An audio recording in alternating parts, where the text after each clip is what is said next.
तो आज हम लोग न्यूक्लियाई स्टार्ट करने जा रहे हैं। ये it is a central part of atom, almost all mass of atom is concentrated in nucleus. कहा जाता है कि न्यूक्लियस के ही चारों तरफ एटम के सबसे ज़्यादा मास घिरे रहते हैं। फिर आता है nucleon. Nucleus is made up of neutron and proton, each one is called nucleon. Nucleus किससे बना रहता है? न्यूक्लियस बना रहता है न्यूट्रॉन और प्रोटॉन से, और उसी से बने वाले को हम न्यूक्लियन कहते हैं। एटॉमिक नंबर, एटॉमिक नंबर को रिप्रेजेंट करते हैं जेड से। Number of proton in nucleus is called atomic number. Nucleus में जितने भी प्रोटॉन की संख्या प्रेजेंट रहती है उसे हम एटॉमिक नंबर के नाम से जानते हैं। चार्ज ऑफ न्यूक्लियस, न्यूक्लियस पे चार्ज कैसा होता है? Q is equals to Z E. ये कैसे होता है? ये होता है जब किसी एक न्यूक्लियस में, न्यूक्लियस किससे बना रहता है? न्यूट्रॉन, न्यूट्रॉन प्लस प्रोटॉन से। न्यूट्रॉन का तो न्यूट्रल रहता है, उस पर कोई चार्ज नहीं। प्रोटॉन पे रहता है प्लस का ई। अगर प्लस का ई है तो ये हर एक एलिमेंट के लिए अलग अलग प्रोटॉन का संख्या होगा। तो प्रोटॉन की संख्या कितनी होती है? एटॉमिक नंबर के बराबर। तो किसी भी मेटल का एटॉमिक नंबर जितना होता है जेड और ई, प्लस का जेड ई, इसलिए चार्ज ऑन न्यूक्लियस प्लस का जेड ई लिखा जाता है। Atomic mass number, total number of nucleus such that proton and neutron is called atomic mass number. Total number of nucleus such that proton, जितने भी atomic mass number इसे कहते हैं कि किसी भी न्यूक्लियस के अंदर कितना नंबर ऑफ प्रोटॉन और न्यूट्रॉन प्रेजेंट है उसे मास नंबर कहा जाता है। तो ए मास नंबर हो गया, और ये जेड नंबर ऑफ प्रोटॉन हो गया, ये एन नंबर ऑफ न्यूट्रॉन हो गया। तो इससे हम नंबर ऑफ न्यूट्रॉन निकाल सकते हैं, ए जी माइनस जेड, तो नंबर ऑफ न्यूट्रॉन आ जाएगा। ये रिप्रेजेंटेशन ऑफ न्यूक्लियस होता है, एक्स किसी भी एलिमेंट है, और ये एटॉमिक मास नंबर, और ये एटॉमिक नंबर। आइसोटोप किसे कहते हैं? Isotope having same number but different mass number are called isotope. Isotope का एटॉमिक नंबर जो होता है वो सेम रहता है, बट मास नंबर जो होता है वो डिफरेंट रहता है। Isobar, atoms having same mass number different atomic number are called isobar. Isobar का होता है क्या? एटॉमिक नंबर डिफरेंट रहता है पर एटॉमिक मास सेम रहता है। Isotones, atom having same number of neutron. इस आइसोटोन में देखिए क्या होता है। आइसोटोन में होता है कि नंबर ऑफ न्यूट्रॉन जो संख्या होती है वो सेम रहती है दो मेटल, जैसे क्रिप्टन और रुबिडियम का 86 36 87 37। तो इसमें न्यूट्रॉन कैसे निकालेंगे? Atomic mass number minus number of proton, atomic mass number minus number of proton. इसको माइनस करने के बाद दोनों में 50 50 आएगा। तो ये इसी को आइसोटोन्स कहते हैं कि किसी भी एटम में same number of neutron, two atom में same number of neutron present रहता है।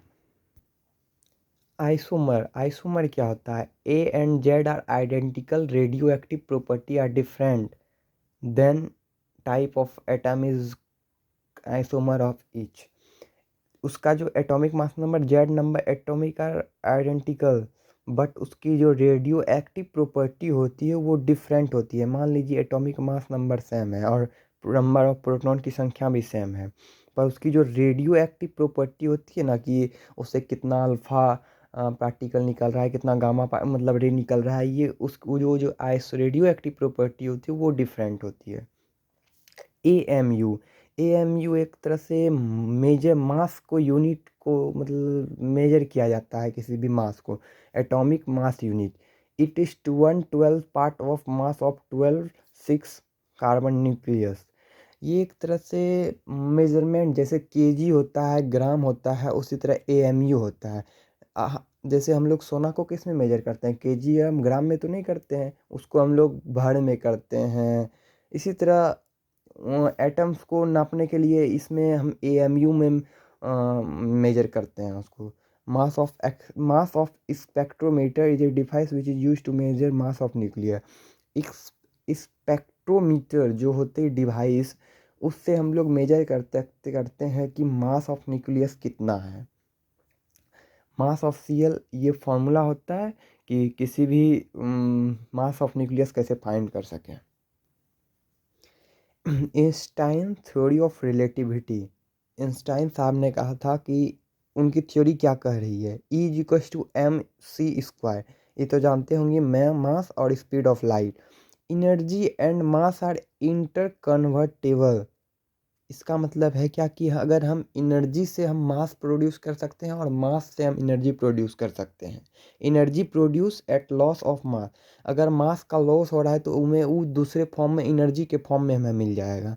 अगर 1 AMU मास यूनिट हमें खर्च करते हैं तो उससे हमें 931.5 मेगा इलेक्ट्रॉन वोल्ट यानी एनर्जी मिलता है। इतना मास में हमें इतना एनर्जी प्रोड्यूस होता है। कैसे होता है ये देखिए, E is equals to M C square. Mass of nucleus हम लोग अप्रॉक्स मास ऑफ प्रोटॉन के बराबर ही 1.67 इंटू 10⁻⁻27 मान के चलते हैं, और स्पीड ऑफ लाइट 3 इंटू 10⁻8 का होल स्क्वायर जूल। और फिर डिवाइड कर देते हैं हम लोग मास ऑफ इलेक्ट्रॉन्स के। मास ऑफ इलेक्ट्रॉन 1 जूल में कितना इलेक्ट्रॉन वोल्ट होता है, क्योंकि ये ज़्यादातर इसमें हम लोग इलेक्ट्रॉन वोल्ट में मेजर करते हैं। एनर्जी की ही यूनिट है इलेक्ट्रॉन वोल्ट, उसी में मेजर किया जाता है। और ये कहा जाता है कि मतलब जूल एक तरह से बिगर यूनिट होता है, तो इसलिए हम लोग इलेक्ट्रॉन वोल्ट में ही मेजर करते हैं। तो एनर्जी 931.5 मेगा इलेक्ट्रॉन वोल्ट आ गया। अब मास डिफेक्ट देखते हैं हम लोग क्या है। When proton and neutron combine to form a nucleus, then energy is emitted from stability of nucleus. Then emitted energy is called binding energy, and this energy emit at loss of mass. This loss in mass is called mass defect. अगर हम लोग इतने से मास, इतना सा proton और neutron को मिला के कुछ मतलब न्यूक्लियस बनाना चाहते हैं तो बनेगा। तो इसमें कितना ZMP लेते हैं। प्रोटॉन का मास मतलब संख्या कैसे पता चलता है, एटॉमिक नंबर से जितना उसका आता है। तो ZMP plus number of neutron A atomic mass number और फिर Z, तो ये निकल गया हमारा न्यूट्रॉन का संख्या। और फिर ये पूरा बनने के बाद इस दोनों को जब ऐड करते हैं, एनर्जी दे के कंबाइन करते हैं, तो ये हमारा मास। लेकिन ये देखते हैं कि जब इसको हम जितना मास देते हैं, लेकिन बाद में जब तैयार होता है उसका मास कम रहता है इससे। तो उसी को मास डिफेक्ट एक फॉर्म में कहा गया, उसी का डिफिनेशन है ये मास डिफेक्ट। उसी को इसमें लैंग्वेज में लिखा गया है कि हम ZMP दिए और A-ZMN न्यूट्रॉन दिए, दोनों को ऐड करके हम कोई बनाए कुछ न्यूक्लियस, लेकिन बाद में पता चला उसका मास जो है इसके जितना संख्या दिए थे उससे कम है। तो देखते हैं क्या हुआ, वो मास डिफेक्ट उसी को कहते हैं। ये कम इसलिए हुआ क्योंकि जित उसमें जो लगने वाली एनर्जी थी उस दोनों को उसमें जो दिए, वो एक तरह से एनर्जी के फॉर्म में थोड़ा बाहर निकला, इसके कारण निकला। और देखते हैं क्या है।